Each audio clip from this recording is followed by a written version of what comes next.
you mentioned in one of your last talks that petroleum wasn't what we thought it was, that it wasn't a fossil fuel, that it didn't come from fossil animals. Yeah. Is it just a mineral? Is it a mineral like any other mineral?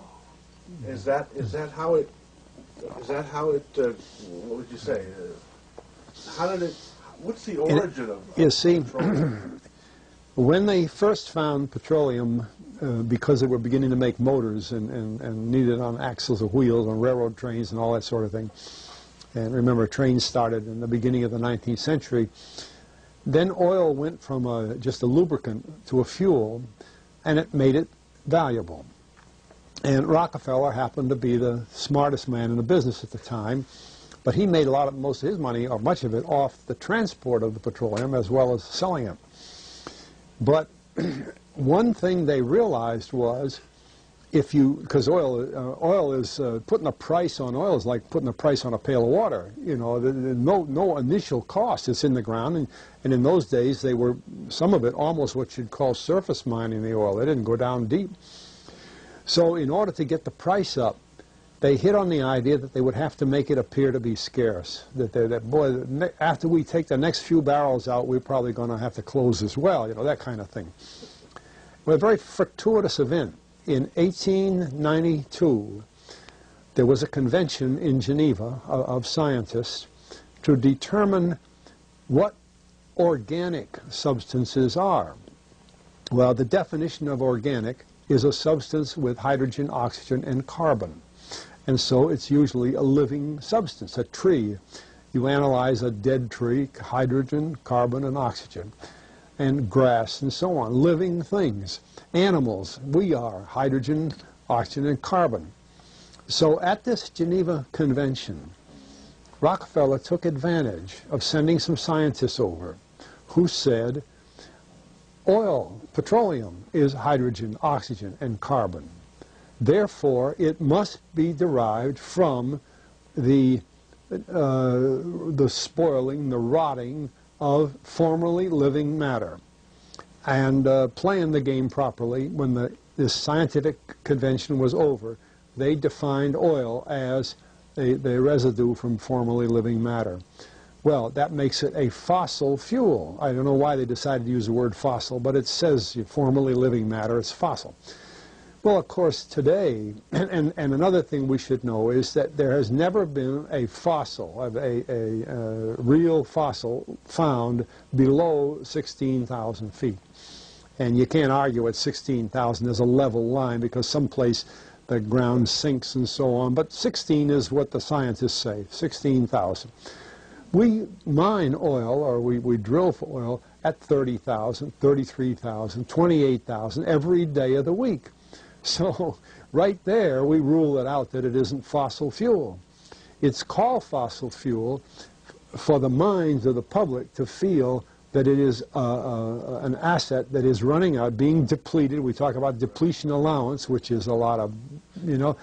And actually, if you know the world's oil supply, you know that it is not going to run out for an awfully long time. It is the second most prevalent liquid on Earth. And we haven't begun to dig. Well, with all that background, you see, the people in charge of the petroleum business, for perfectly reasonable business things, like any other man in a business, wants to keep his price as high as he can get away with. And the way to do is just say, well, there's no more. The last barrel is going to cost $1,000, and then it's all done. And they preach that stuff. What bothers me is that in geology books, it's in there. The geologists say it's a fossil fuel. Somehow they've been bought. I mean, I went to a 4-year federal staff energy seminar run by the government of the United States during the so-called energy crisis. I was the participant that represented the railroad industry. The airline industry was there. Every AA, administrative assistant of senators and congressmen, was there. The CIA was there, the Defense Department was there, the State Department was there. Sometimes sitting right in front of me in the row would be Henry Kissinger with his friend, the head of Department of Defense, It's too bad I can't put the names with them. But anyway, people like that, top men in the government, sitting there listening to the Federal Staff Energy Seminar. Well, what this was doing is for 4 years, they were teaching a propaganda line to the leading people in this country, and therefore to the leading people in the world, when you include the Schlesingers, Kissinger and Schlesinger, among others. And the object of it was, as Kissinger used in his own terms when it was time for him to speak, to create a world price for oil. In other words, not 30 cents a gallon here and 90 cents a gallon there, but let's get a world price. That's their goal, and they're trying to do that for wheat and everything else. We don't realize what the controls are, whether it's oil or some of these other things. Almost everything today is being categorized at the highest price they can possibly make it go. And so calling petroleum a fossil fuel is the basis for this system with respect to petroleum.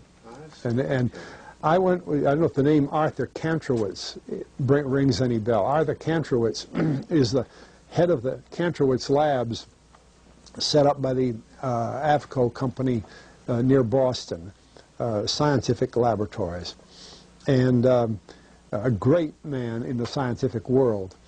And Kantrowitz and I were sitting at a table at this seminar once, and the table happened to be all young college grad, PhD geologists. And so just to get a conversation started, I turned to Kantrowitz and I said, Arthur, what do you think about this foolishness of these speakers talking about fossil fuel? And it was kind of put up. He started laughing. He said, you know, that gets me. He says, I don't have a geology degree, but he had 1,000 other degrees. And he said, I don't understand. He said, you'd think that these heads, these other fellows at the table, we did it on purpose, start listening, you know. And he asked, he said, are you gentlemen, he says, you're here at the meeting, are you gentlemen by any chance geologists? And one fellow, yes, I am. And the other, yeah.